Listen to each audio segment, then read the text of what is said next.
నమస్కారం, ఎస్ఎస్ న్యూస్కు స్వాగతం. నా పేరు రహీం. హెడ్లైన్స్. చిలకలూరిపేట వ్యవసాయ మార్కెట్ యార్డులో పొగాకు కొనుగోలు కేంద్రాన్ని ప్రారంభించిన ఎమ్మెల్యే ప్రత్తిపాటి. పొగాకు రైతులను ఆదుకుంటామని హామీ.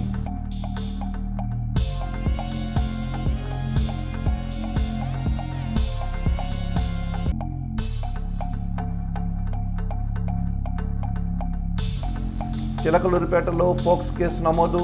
చిన్నారి బాలికపై వ్యక్తి అత్యాచార యత్నం. విచారణ చేసి కేసు ఫైల్ చేసిన సిఐ రమేష్.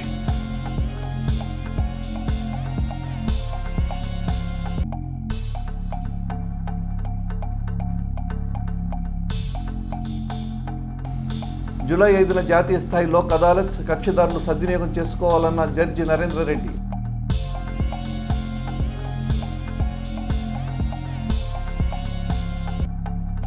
చిలకలూరిపేట నియోజకవర్గ నాయకుల గృహంలో జరిగే వివాహ శుభకార్యంలో పాల్గొన్న ఎమ్మెల్సీ మరి రాజశేఖర్. పిల్లా పాపలతో నిండు నూరేళ్లు సంతోషంగా జీవించాలని నూతన వధూవరులను ఆశీర్వదించిన ఎమ్మెల్సీ. పొగాకు రైతుల కోసం 3.50 కోట్లు ప్రభుత్వం ఖర్చు చేస్తుందని చిలకలూరిపేట ఎమ్మెల్యే ప్రత్తిపాటి పుల్లారావు అన్నారు. పొగాకు రైతులకు గిట్టుబాటు ధర కల్పించడంలో కూటమి ప్రభుత్వం కృషి చేస్తుందని ఎమ్మెల్యే ప్రత్తిపాటి పుల్లారావు పేర్కొన్నారు. శనివారం మార్కెట్ యార్డులో పొగాకు కొనుగోలు కేంద్రాన్ని ప్రారంభించారు. రైతులు సీఎం యాప్ ద్వారా నమోదు చేసుకోవాలన్నారు. మొదటగా ఎడ్లపాడు మండలంలోని స్పైసెస్ పార్కులో ప్రారంభించామని, రైతులను దృష్టిలో పెట్టుకుని రెండవ కొనుగోలు కేంద్రాన్ని జీడీసీఎంఎస్ చైర్మన్ హరిబాబు, పల్నాడు జిల్లా కలెక్టర్ పి అరుణ్ బాబు చేతుల మీదుగా ప్రారంభించామని తెలిపారు. పొగాకు రైతులు గ్రేడ్ల వారీగా చేసుకోవడమే కాకుండా తేమ శాతం లేకుండా చూసుకోవాలన్నారు.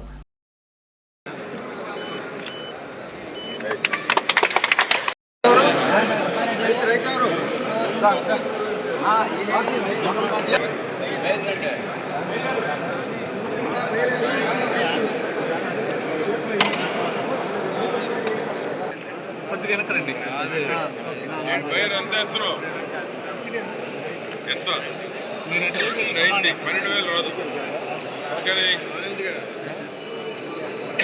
ఉంటుంది.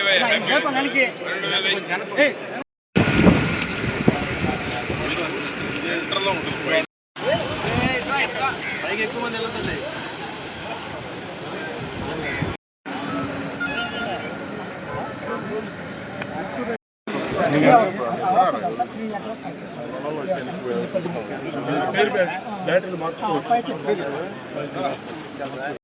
సెంటర్ని పొగాకు కొనుగోలు కేంద్రాన్ని ప్రారంభించాము. ఎవరైతే యాప్ ద్వారా రిజిస్టర్ చేసుకుంటారో వీలైనంత త్వరగా రైతుల దగ్గర ఉన్న నిల్వలని కొనుగోలు చేసి రైతులను ఆదుకోవడమే ప్రధానమైనటువంటి ధ్యేయం. సుమారు 300 కోట్ల రూపాయలు ఇప్పటికే ప్రభుత్వం విడుదల చేయడం కూడా జరిగింది. సుమారుగా గతంలో గత ప్రభుత్వం వదిలేసి రైతులకి ధాన్యం డబ్బులు కూడా సుమారు 1700 కోట్లు చంద్రబాబు గారి ప్రభుత్వమే విడుదల చేయడం జరిగింది. ఆ విధంగా రైతులకు అనుకూలంగా అనధికారికంగా పొగాకు వేసినప్పటికీ రైతులను ఆదుకోవడమే లక్ష్యంగా ఈ ప్రభుత్వం ముందుకెళ్ళడం జరుగుతూ ఉంది. అదేవిధంగా ఇప్పుడు నెక్స్ట్ ఇయర్ పొగాకు అనుమతి లేకుండా వేయొద్దంటలో నిషేధించబడుతూ ఉంది. ఎందుకంటే పొగాకు కంపెనీ వాళ్ళు ఓరవగా చెప్పారు 15,000 ఇస్తామని, నల్లపల్లి వేశారు. వేసిన తర్వాత పొగాకు కంపెనీలు చేతులు పైకెత్తేసినాయి. ఆన్ పేపర్ మీద రైతు ఎక్కడ బాండ్ పేపర్ తీసుకోలేదు. బాండ్ పేపర్ తీసుకొని వేసుకొని ఉంటే ఇవాళ మనం రైతు కంపెనీల వాళ్ళని ఒత్తిడి చేపించి కొనుగోలు చేయించేవాళ్ళం. ఇవాళ అటువంటి పరిస్థితులు లేవు కాబట్టే ప్రభుత్వం చొరవ తీసుకొని నరసరావుపేటలో కలెక్టర్ గారి ఆధ్వర్యంలో పొగాకు కంపెనీ యాజమాన్యం ఎవరైతే ఉన్నారో వాళ్ళందరితో మీటింగ్ కూడా పెట్టడం జరిగింది. వాళ్ళ మీద రిక్వెస్ట్ చేసి కొనుగోలు చేయాలని కూడా చెప్పాము. తర్వాత ఇప్పుడు రాష్ట్ర వ్యాప్తంగా పొగాకు నిల్వలు ఎక్కడైతే ఉన్నాయో ఆ ఉన్న సెంటర్స్ ని ఓపెన్ చేసి వీలైనంత త్వరగా రైతుల దగ్గర ఉన్న నిల్వల్ని కొనుగోలు చేయాలని గౌరవ ముఖ్యమంత్రి గారు కూడా సూచనలు సలహాలు ఇచ్చిన మీదటే ఈ రోజు రెండవ కేంద్రాన్ని మా జీడీసీఎంఎస్ చైర్మన్ మన హరిబాబు గారు చేతుల మీదుగా, మా కలెక్టర్ గారి చేతుల మీదుగా రెండవ కొనుగోలు కేంద్రాన్ని ప్రారంభించి సెంటర్ పాయింట్ అయినటువంటి చిలకలూరిపేటలో ఈ రోజు ప్రారంభించడం జరిగింది. రైతులు వీలైనంత త్వరగా యాప్లో నమోదు చేసుకొని డేట్ తీసుకొని డేట్ ప్రకారం మీ క్వాలిటీ యావరేజ్ చేసుకోకుండా బెటర్గా మీడియంగా లో ఉన్నటువంటి లో గ్రేడ్ గా తీసుకొస్తే రైతుకు మేలు జరిగేటువంటి అవకాశం ఉంది. దృష్టిలో పెట్టుకొని నేను ఎమ్మెల్యే గారు ఒక 2 వీక్స్ ముందు కలెక్టరేట్లో అందరూ గవర్నమెంట్గా ప్రైవేట్ ఏజెన్సీస్ అందరినీ పిలిపించి ఒక మీటింగ్ పెట్టాం. పొగాకు వేసినటువంటి రైతుల్ని ఈ సంవత్సరం ఎట్లయినా మనం ఆదుకోవాలనే ఒక సదుద్దేశంతో గవర్నమెంట్ తీసుకున్న నిర్ణయాన్ని వారికి తెలియజేసి రైతులకు తెలియజేసి వాళ్ళని ఆదుకోవాల్సిన రిక్వెస్ట్ చేశాము. వెంటనే ప్రైవేట్ వెండర్స్ కొంతమంది ముందుకు వచ్చారు. అట్లాగే ప్రభుత్వం తరపు నుంచి చరిత్రలో ఇంతకుముందు ఎప్పుడు లేని విధంగా మొదటిసారి అసలు పొగాకు గవర్నమెంట్ ప్రొక్యూర్ చేయడం. సో మొట్టమొదటిసారిగా ఈ అవకాశం మనకి ఇచ్చారు. కాబట్టి పొగాకు రైతులందరూ దీన్ని సద్వినియోగం చేసుకోండి. దీంట్లో రైతులు గుర్తుపెట్టుకోవాల్సింది ఏంటంటే ఎమ్మెల్యే గారు చెప్పినట్టుగా క్వాలిటీ ఏ క్వాలిటీకి ఆ క్వాలిటీ బేలింగ్ చేసేటప్పుడు సపరేట్గా చేయండి.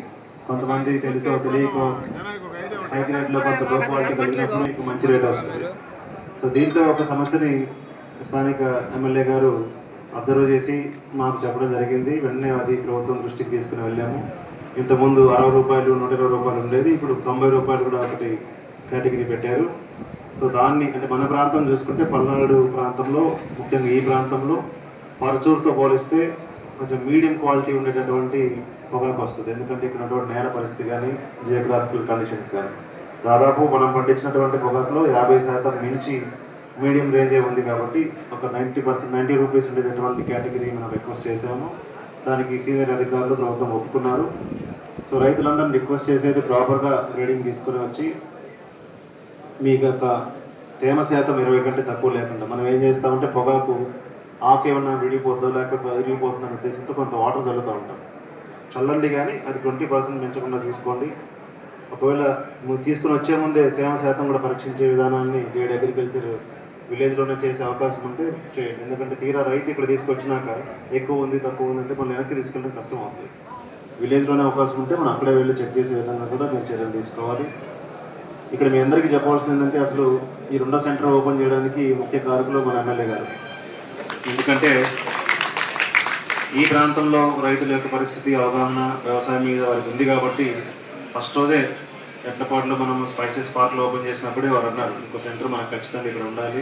అట్లాగే మరి హై గ్రేడ్ లో గ్రేడ్ మధ్య 2 కేటగిరీ కాకుండా 3వ కేటగిరీ కూడా పెట్టమని వారు చెప్పిన వెంటనే అవి పై అధికారులకు నివేదించి మనం పర్మిషన్ తీసుకున్నాము. సో ఒకసారి ఈ సందర్భంగా ఎమ్మెల్యే గారికి ప్రత్యేకంగా నేను ధన్యవాదాలు తెలియజేస్తున్నాను. రైతులందరూ ఎవరు కంగారు పడకుండా ఆ సీఎం యాప్ ద్వారా మీరు రిజిస్ట్రేషన్ చేసుకొని మీ యొక్క షెడ్యూల్ డేట్ టైం ప్రకారమే తీసుకొని రండి. మీరు బేల్స్ కడుతున్నప్పుడు మీ అందరికీ తెలుసు 25 కేజీ నుంచి 150 కేజీ వరకు 25 కేజీలు తగ్గకుండా 150 కేజీలు మించకుండా బేల్స్ కట్టుకొని వస్తే ఇక్కడ ఈజీగా ఉంటుంది. గత పాలకులు చెత్తపై పన్నులేసి ప్రజల్ని దోచుకుంటే చంద్రబాబు చెత్త నుంచి సంపద సృష్టిస్తూ ప్రజలకు ఆదాయం వచ్చేలా చేస్తున్నారని మాజీ మంత్రి శాసనసభ్యులు ప్రత్తిపాటి పుల్లారావు తెలియజేశారు. ఆర్వీఆర్ జేసీ కళాశాల యాజమాన్యం ఏపీ పోలీస్ శాఖ ఏర్పాటు చేసిన జాతీయ స్థాయి ఐఏ హ్యాకథాన్కు హాజరైన ముఖ్యమంత్రి చంద్రబాబు కార్యానంతరం సమీపంలోని వేస్ట్ మేనేజ్మెంట్ ప్లాంట్ను పరిశీలించి చెత్త నిర్వహణపై అధికారులకు పలు కీలక సూచనలు చేశారని ప్రత్తిపాటి తెలిపారు. డంపింగ్ యార్డుల నుంచి తరలించే చెత్తను తడి పొడిగా వేరు చేసి విద్యుత్ ఉత్పత్తితో పాటు సేంద్రియ ఎరువు తయారీ విధానాన్ని అధికారులు ముఖ్యమంత్రికి వివరించారని ప్రత్తిపాటి తెలిపారు. రోజుకి 20 మెగావాట్ల విద్యుత్ ఉత్పత్తి చేస్తున్నట్టు అధికారులు ముఖ్యమంత్రికి తెలియజేశారన్నారు.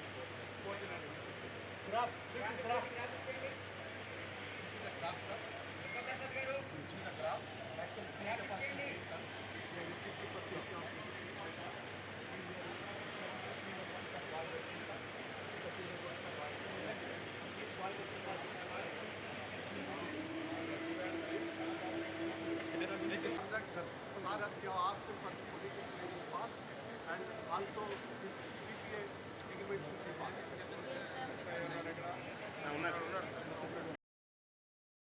వెహికల్ తీసుకొని పైకి వచ్చేసాయి.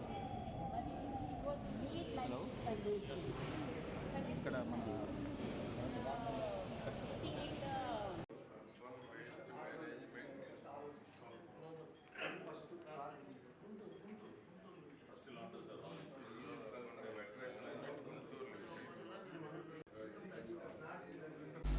చిలకలూరిపేట మండలం గోపాలం వారిపాలెం గ్రామ వాస్తవ్యులు చేవూరి కోటేశ్వరరావు కుమారుని వివాహం వారి స్వగృహం వద్ద జరిగింది. ఈ వేడుకకు ఎమ్మెల్సీ మరి రాజశేఖర్ హాజరయ్యారు. నూతన వధూవరులు విమోతి ఎస్ఆర్ రాణిలను ఆశీర్వదించి శుభాకాంక్షలు తెలిపారు. ఈ కార్యక్రమంలో మరి రాజశేఖర్ వెంట సోమేపల్లి వెంకట సుబ్బయ్య, వేజర్ల కోటేశ్వరరావు, రవీంద్ర తదితరులున్నారు. ప్రభుత్వ వాహనాలు చెత్తలో కలిసిపోతున్నాయి. చెత్త సేకరించే తడి పొడి చెత్త వాహనాలను అధికారులు పట్టించుకోవడం లేదు. ఇంటింటికి తిరిగి తడి పొడి చెత్త సేకరించాల్సిన వాహనాలు ఇప్పుడు ఇలా మూలన పడడంతో పలువురు సీనియర్ సిటిజన్స్ అధికారులపై ఆగ్రహం వ్యక్తం చేస్తున్నారు. కేవలం మున్సిపల్ అధికారుల నిర్లక్ష్యం కారణంగానే ఈ వాహనాలు స్క్రాప్లో శిథిలావస్థకు చేరిందనడానికి అద్దం పడుతుందని, ఇప్పటికైనా మున్సిపల్ అధికారులు స్పందించి వాహనాలకు మరమ్మతులు చేయించి పట్టణంలో తడి పొడి చెత్తలను సేకరించాల్సిన అవసరం ఉందని పుర ప్రజలు కోరుతున్నారు.